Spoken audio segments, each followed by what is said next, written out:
Evangelio según Mateo, capítulo 26, versículo 17.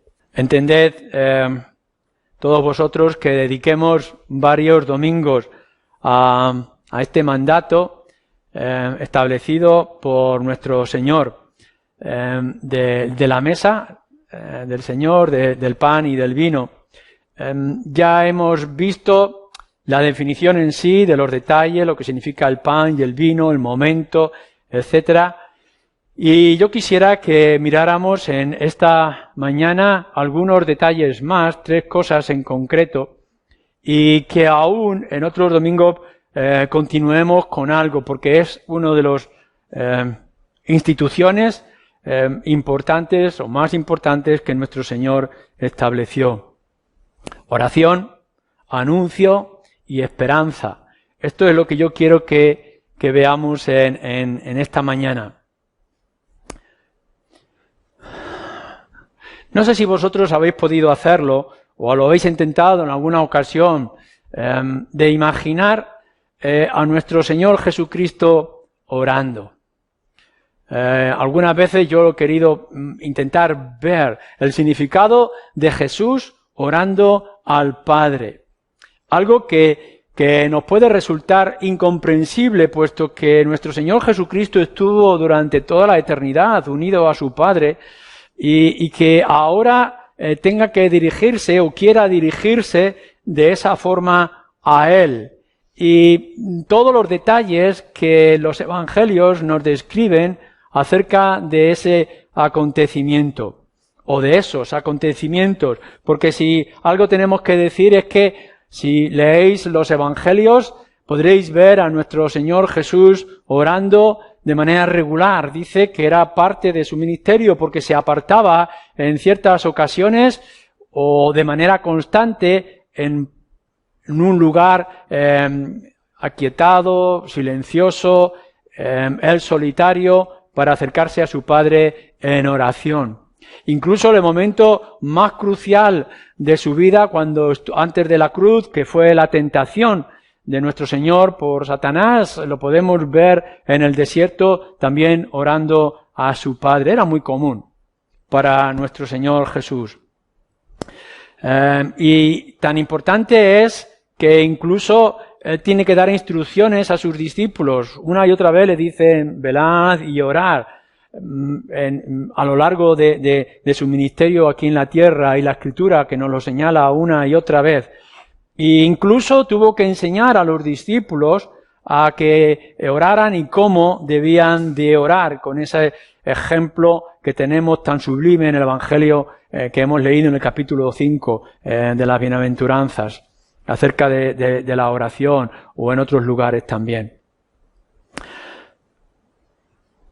Algunas veces nuestro Señor tenía oraciones espontáneas, algo que ocurría en cierto momento, y eso le movía a levantar su voz al Padre.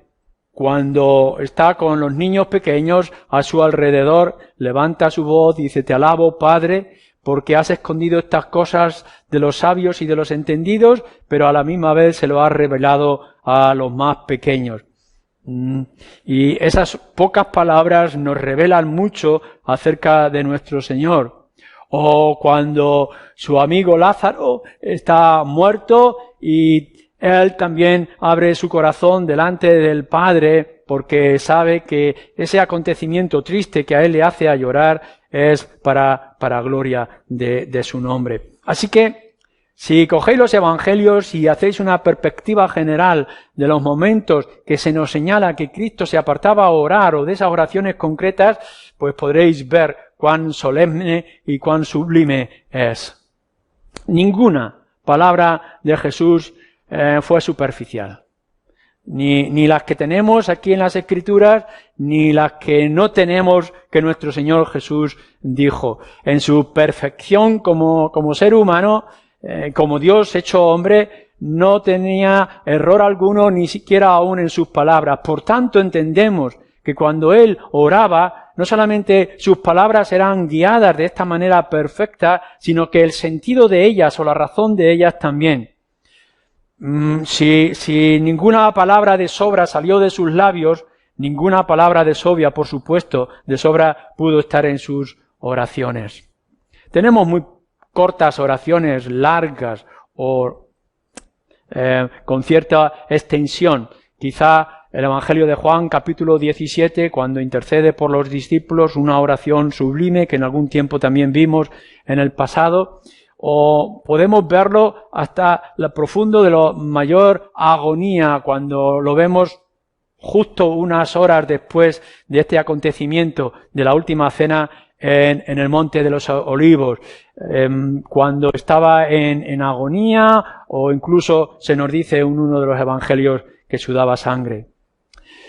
La oración de nuestro Señor Jesús que tenemos aquí, en la institución de la cena, no la podemos tomar como un simple ritual, como la mayoría de nosotros podemos hacer en la mayoría de las ocasiones.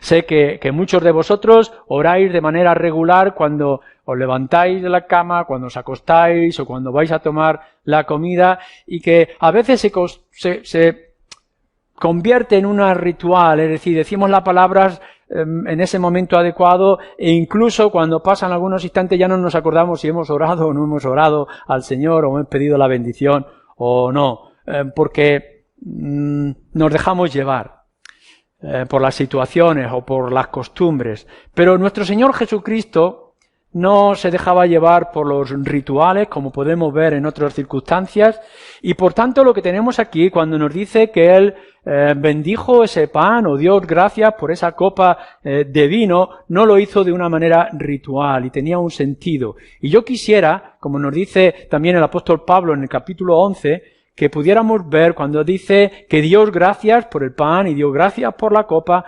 que estaba mostrando algo que es muy importante y que nosotros deberíamos de tomar, aprender e imitar, sea como fuera. Es decir, nuestro Señor, cuando estaba con sus discípulos y tenía aquel pan y aquel vino, sabiendo lo que aquello representaba, oró con el pleno y total sentido de saber qué es lo que estaba ocurriendo y qué es lo que debería de pedir o agradecer al Padre. Las oraciones de nuestro Señor en otras ocasiones, por ejemplo, fijaros cómo lo podemos ver en otros lugares, en el capítulo 12, simplemente una semana antes de este acontecimiento, en Juan 12, versículo 27, nos dice: mi alma está turbada hasta la muerte. Y lo está diciendo pensando en lo que ha de venir una semana después. Ha entrado en Jerusalén, es una entrada triunfal, pero aún así los opositores, los enemigos, están para darle muerte, y ha querido reunirse con los discípulos. A partir del capítulo 13 de Juan podemos ver toda una serie de instrucciones de aquella noche. Por tanto, podemos ver que el alma turbada de nuestro Señor es lo que le mueve. Mi alma está triste, va a decir unos instantes en el versículo 38 de este capítulo. Su alma turbada, en angustia, triste. ¿Qué es lo que está pasando? ¿Qué es lo que le está ocurriendo?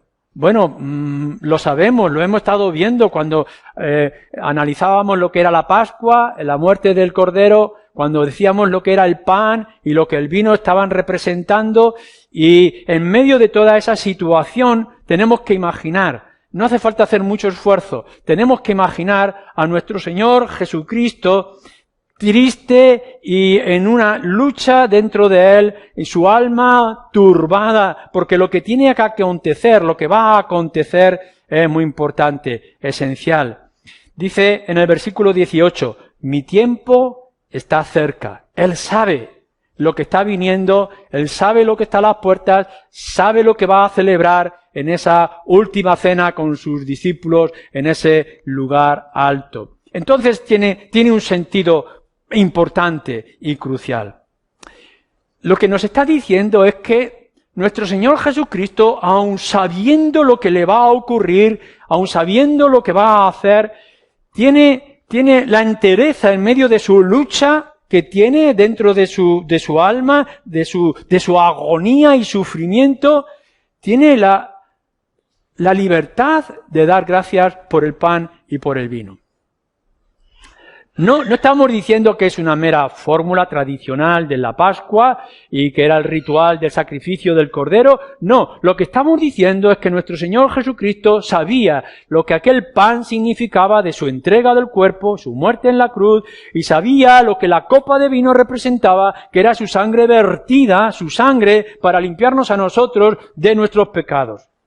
Y aún así, sabiendo lo que aquello significa, bendice el pan y da gracias al Padre por lo que ha de ocurrir. Y esto nos tiene que parecer, tiene que ser para nosotros tremendo. Y tiene que ser muy especial. Fijaros lo que nos está describiendo la escena. Uno de vosotros me va a entregar. Uno de los 12 le va a entregar. Y no solamente es este Judas el traidor, que con un beso le traicionará unas horas después, sino que en medio de esa situación, Pedro sale voluntarioso de decir, yo estaré contigo y no te voy a negar, y el Señor sabe que le va a negar unos instantes después. Bueno, sabiendo que va a estar solo, sabiendo de la traición de Judas y sabiendo aún que uno de sus discípulos, si no todos ellos, le van a negar en el momento más importante de la situación, aún así nuestro Señor ora y da gracias por lo que el pan y el vino significan. El juicio va a ser injusto. Él sabe porque lo ha dicho anteriormente en otras circunstancias, nos lo dice también en este mismo Evangelio, en el capítulo 16, que será entregado a los gobernantes y a las autoridades y que le van a enjuiciar y que le van a condenar. Él lo sabe, lo sabía a lo largo de su ministerio y lo sabe de una manera especial en ese momento. Sabe que el juicio va a ser una farsa, que los testigos van a ser unos mentirosos, que va a ser juzgado de manera inadecuada, y aún así nos dice en nuestro pasaje que nuestro Señor Jesucristo bendijo aquellos momentos y dio gracias al Padre. No solamente eso, nos dice también que nuestro Señor Jesús fue entregado. En otros lugares nos dice también que Él se entrega a sí mismo. Si leéis en el Evangelio de Juan, capítulo 10, versículos 17 y 18, dice que Él mismo se entrega. Para esto he venido. Y yo doy mi vida, dice, doy mi vida y la vuelvo a tomar.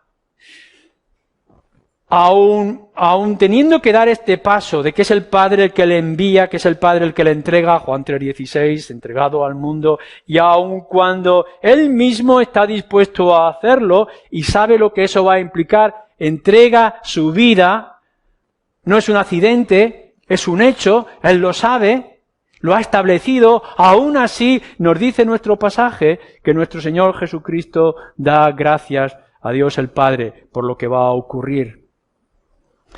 No está diciendo vamos a evitarlo, haremos lo posible, no digáis nada, nos esconderemos en algún lugar, si esto tiene que ocurrir, que sea, pero vamos a evitarlo, si es un accidente. No, el Señor viene, el Señor se entrega y sabe lo que va a ocurrir y sabe lo que va a ser el sufrimiento y sabe acerca de su agonía y ya está en plena y total agonía, y aún así se nos dice que nuestro Señor bendijo el pan y el vino y dio gracias al Padre por ellos. Pero pensemos también con respecto al Padre mismo.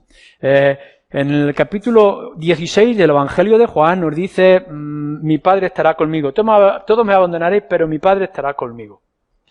Y aún así, cuando ya está en la cruz, fijaros bien lo que dice, Dios mío, ¿por qué me has abandonado? Y Él lo sabe. Sabe que por una parte es la voluntad del Padre y que el Padre le va a glorificar a Él por medio de ser levantado en una cruz, pero sabe también todo eso lo que va a implicar. Está en una conexión e intimidad con el Padre en todo momento. no se ha roto. Lo podemos ver en el momento de la transfiguración, lo podemos ver en esos momentos donde la voz del Padre suena como un trueno en medio de los cielos. Este es mi Hijo amado en el cual yo tengo la complacencia o la satisfacción. No se ha roto en ningún momento la intimidad y la relación con el Padre, pero está sabiendo qué es lo que va a venir, cuáles son las consecuencias de su entrega y el abandono de todos los suyos, y aún así nos dice nuestro pasaje que nuestro Señor Jesucristo bendijo y dio gracias por aquel acontecimiento. ¿No es acaso una imagen lo que nosotros tenemos en el Antiguo Testamento con Abraham e Isaac? Dios le ha dicho a Abraham, toma a tu hijo y llévalo de la mano a cierto lugar y allí me lo sacrificas, me lo ofreces. Abraham se levanta, coge la leña, coge a su hijo, se lo lleva a aquel lugar. Podemos imaginar toda la escena. En medio del camino, su hijo Isaac le pregunta, ¿dónde está el animal para el sacrificio? Porque no lo veo. Dios proveerá, le responde al padre. Nuestro Dios y Padre ha cogido a su hijo de la mano y lo ha llevado al lugar de sacrificio. Él lo lleva. No es algo de accidente, sino que es la voluntad del Padre, y hemos dicho, de entregar a su Hijo y de llevar a su Hijo hasta la cruz. No lo va a dejar. Hasta el mismo instante de la cruz, el Padre estará con él. En ningún momento el Señor Jesús está preguntando dónde está el animal para el sacrificio. Él sabe que Él es el animal del sacrificio, que Él es el Cordero de Dios que quita el pecado del mundo. No lo pregunta, simplemente toma la mano de su Padre y va hasta la cruz. Pero no ocurre lo que ocurre en el caso de Isaac, que en el momento crucial un ángel detiene su mano y Dios ofrece un animal, un carnero, para que fuera el lugar del sacrificio. No, en ese lugar, en ese momento, el Señor Jesucristo, cuando va a acercarse a la cruz, sabe que el Padre no va a detener la mano. Ya ha orado de manera agónica en el jardín. Le ha dicho, si es posible que pase de mí esta copa, pero estoy dispuesto a beber mi copa. Y él sabe lo que va a ocurrir en la cruz. Sabe que su Padre lo ha llevado hasta ese lugar y que en ese lugar lo abandona. Y aún así, nuestro Señor Jesucristo, sabiendo todas estas cosas, sabiendo cuál es su camino del Padre de llevarle hasta el lugar del sacrificio, que es la cruz, nuestro Señor Jesucristo bendice ese pan y da gracias por esa copa, por ese momento. Él sabe lo que está significando. En todo momento sabe que ese sacrificio que Él está reconociendo y está publicando y está mandando a sus discípulos al tomar el pan y el vino, es la manera en que se ha decidido que el Hijo glorifique al Padre y el Padre glorifique al Hijo. Lo podemos también ver en otras partes de los Evangelios. Es el instante más glorioso y más extraordinario que podamos ver en la intimidad, en la relación del Padre Dios y del Hijo Dios. Lo que nos está diciendo es, Dios el Padre, quiero glorificarme a mí, quiero mostrar mi mayor grandeza, lo más extraordinario de mí. ¿Cómo? Ofreciendo a mi Hijo Jesucristo. Dios el Padre se quiere glorificar ofreciendo a su Hijo en el sacrificio de la cruz por nuestros pecados. Y al mismo instante, este Cristo que se ha hecho hombre y que quiere glorificar al Padre, está diciendo de qué manera más completa y más extraordinaria yo, hecho hombre, puedo glorificar a Dios el Padre, a Dios eterno, sino ofreciéndome a mí mismo por el rescate de muchos. ¿No es acaso más extraordinario que el poder ver milagros y portentos y bendiciones o sanaciones en todo nuestro alrededor? ¿No es la escena más gloriosa que podamos imaginar en toda la Escritura?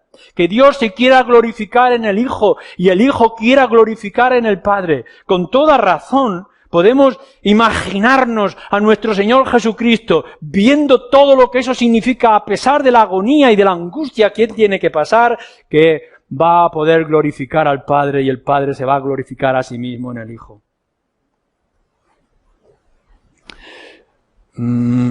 Entendemos que en el jardín, en el monte de los olivos, Él pudiera decir, si fuera posible que pase de mí esta copa, no es porque la quiera evitar, sino porque quiere mostrar que no hay ninguna otra opción. llegará el momento de la angustia y de la oración, donde los ángeles le tienen que consolar en medio de esa situación. Pero ahora, cuando está teniendo el pan en la mano y la copa de vino para repartirla, Él dice, te doy gracias. Te doy gracias por lo que esto significa. Y lo que significa para ti y para mí. El significado tan profundo y tan extraordinario. Claro que es una agonía, pero es más fuerte el amor que nuestro Señor Jesucristo tiene para con los suyos.